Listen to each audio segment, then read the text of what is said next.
दूसरे से पहले खुद को समझना जरूरी है। श्री कृष्ण कहते हैं, मनुष्य को जीवन में श्रेष्ठ बनने का प्रयास अवश्य करना चाहिए, परंतु जीवन में हमेशा उत्तम ही रहना चाहिए। मेरे लिए न कोई घृणित है और न ही कोई प्रिय, न कोई निर्धन है और न ही कोई धनी। बस जो भक्ति भाव के साथ मुझे याद करते हैं, मैं उनका हूं और वो मेरे।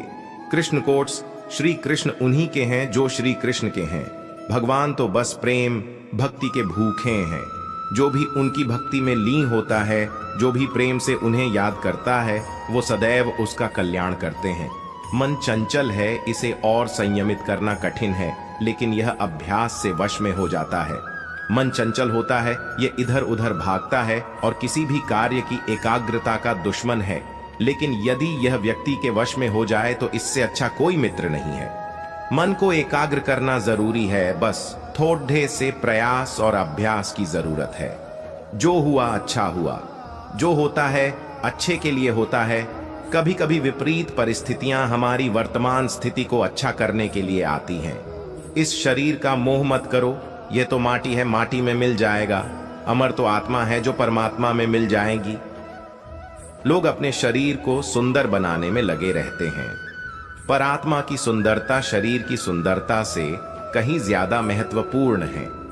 शरीर तो नश्वर है, मिट्टी ही तो है, तो मिट्टी में ही मिल जाता है, पर आत्मा अमर है, इसलिए आत्मा की सुंदरता पर ध्यान दो। समय एक सा नहीं रहता। आज दुख है तो कल सुख भी आएंगे, और सुख के बाद दुख भी आना स्वाभाविक है। आपको पूरे धैर्य और श्री कृष्ण पर विश्वास के साथ अपना जीवन निर्वाह करना चाहिए। मनुष्य सब कुछ चाहता है, पर सब कुछ उसे नहीं मिल सकता।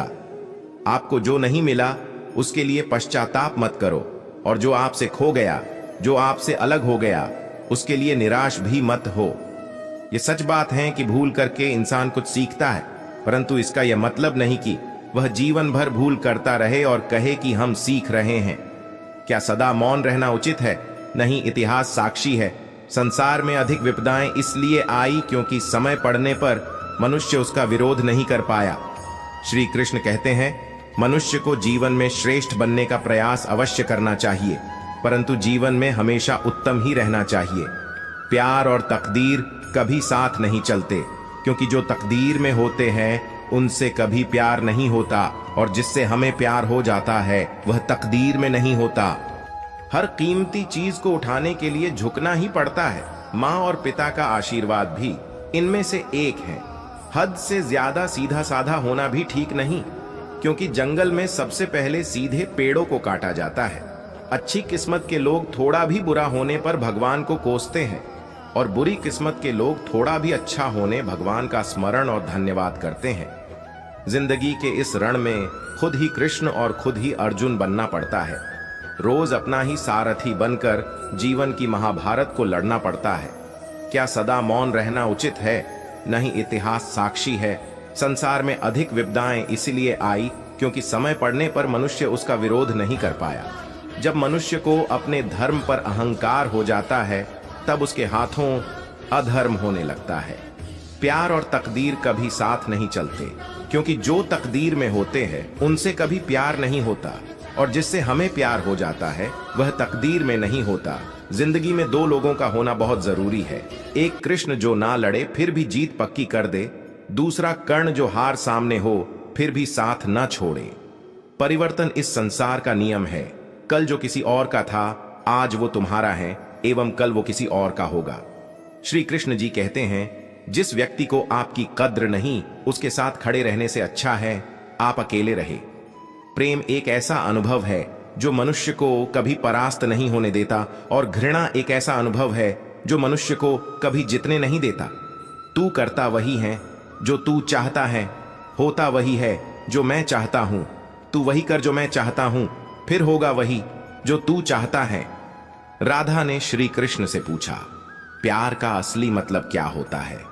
श्री कृष्णा ने हंसकर कहा, जहां मतलब होता है वहां प्यार ही कहां होता है। मनुष्य कितना भी गोरा क्यों ना हो, परंतु उसकी परछाई सदैव काली होती है। मैं श्रेष्ठ हूं, यह आत्मविश्वास है, लेकिन सिर्फ मैं ही श्रेष्ठ हूं, यह अहंकार है। तुम्हारा क्या गया जो तुम रोते हो? तुम क्या लाए थे जो तुमने खो दिया? तुमने क्या पैदा किया था जो नाश हो गया? न तुम कुछ लेकर आए, जो लिया यही से लिया, जो दिया यही पर दिया, जो लिया इसी ईश्वर से लिया, जो दिया इसी को दिया। यदि आप किसी के साथ मित्रता नहीं कर सकते हैं तो उसके साथ शत्रुता भी नहीं करना चाहिए। यह सच बात है कि भूल करके इंसान कुछ सीखता है, परंतु इसका यह मतलब नहीं कि वह जीवन भर भूल करता रहे और कहे कि हम सीख रहे हैं। श्री कृष्ण कहते हैं, कितना भी बुरा वक्त हो चिंता मत करना, मैं सब ठीक कर दूं। जो तुम्हें प्राप्त है वही तुम्हारे लिए पर्याप्त है। यही सत्य है। जीवन में आधे दुख इस वजह से आते हैं क्योंकि हमने उनसे आशाएं रखी जिनसे हमें नहीं रखनी चाहिए थी। अमीर बनने के लिए एक एक क्षण संग्रह करना पड़ता है, किंतु अमर बनने के लिए एक एक कण बांटना पड़ता है। कृष्ण कहते हैं, इस जगत में मनुष्य भौतिक वस्तुओं का भोग कर सकता है। अगर वे चाहे तो सब कुछ छीन सकते हैं, मनुष्य कुछ भी नहीं कर सकता। बुराई तो तुम्हें हजारों की भीड़ में भी तुम्हें ढूंढ लेगी, ठीक उसी प्रकार जैसे गायों की झुंड में बछिया अपने मां को ढूंढ लेती है। कर्म का फल व्यक्ति को उसी तरह ढूंढ लेता है जैसे कोई बछड़ा सैकड़ों गायों के बीच अपनी मां को ढूंढ लेता है। अगर तू मेरा कृष्ण होता, मैं होती तेरी राधा, तो हमारा इश्क भी उनके जैसा रह जाता आधा। जिंदगी की इस रण में खुद ही कृष्ण और खुद ही अर्जुन बनना पड़ ढहता है। रोज अपना ही सारथी बनकर जीवन की महाभारत को लड़ना पड़ ढहता है। एक दुनिया में एक साथी हो जो बस मेरा हो, बचपन से यही ख्वाब थी जो अब चला पूरा हो। एक मिली जीवन साथी ऐसी जिसकी तमन्ना थी, कृष्ण दे हम दोनों को आशीर्वाद इतना बस कि हम दोनों जहां हो वहां कृष्ण हो और बस कृष्णा हो। जिंदगी की रस्मों रिवाज में बद्दा ही फर्क होता है। शेर कभी जंगल में तो कभी जुबां पर होता है तुमसे यूं मिलने का। वो ख्याल बुरा तो नहीं था, पर हर बार समर्थ कृष्ण कन्हैया नहीं होता है। काली बदरिया में तिरछी नजरिया, आओ न कान्हा हमारी डगरिया, नैनन में बस जाओ न कान्हा, ऐसे हमें तड़पाओ न कान्हा। अश्कों का समंदर भी अब सूख गया कान्हा, तुम्हें अब अपने दिल की नमी दिखाए कैसे। स्वीता कई हैं दीवाने यहाँ राधा रानी के, ले चले जो मुझे धाम राधा रानी के। जेब है खाली आज मैं कैसे जाऊं, कोई है या बस तड़प के रह जाऊं। ठाकुर जी की लीला निराली, जहां नाम हो कृष्ण का वहीं आती खुशहाली। तुम्हारी बंसी की धुन पर नाचती है वो मीरा की तरह, प्रेम तुमसे करती है वो राधा की तरह। अर्जुन के तुम सारथी थे, अब उसके भी सारथी बनो। तुम ही उसकी नैया पार लगाओ केवट की तरह। बद्धी शिद्दत से निभाया तुमने अपने हिस्से के मोहब्बत को, कभी राधा बनकर कभी मीरा बनकर। बस अपने किरदार से शिकायत रही मुझे, हर बार अपना तो कहा तुमको, बस अपनाया न गया। हे कान्हा, मैं दिल में तेरी मौजूदगी को महफूज कर लेता हूं। जब भी तन्हा होता हूं तुम्हें महसूस कर लेता हूं। वो तो बन के रहना चाहता था राधा का कान्हा, पर समाज की जिम्मेदारी ने बना दिया उसे परमात्मा। मनुष्य का जीवन केवल उसके कर्मों पर चलता है, जैसा कर्म होता है वैसा उसका जीवन।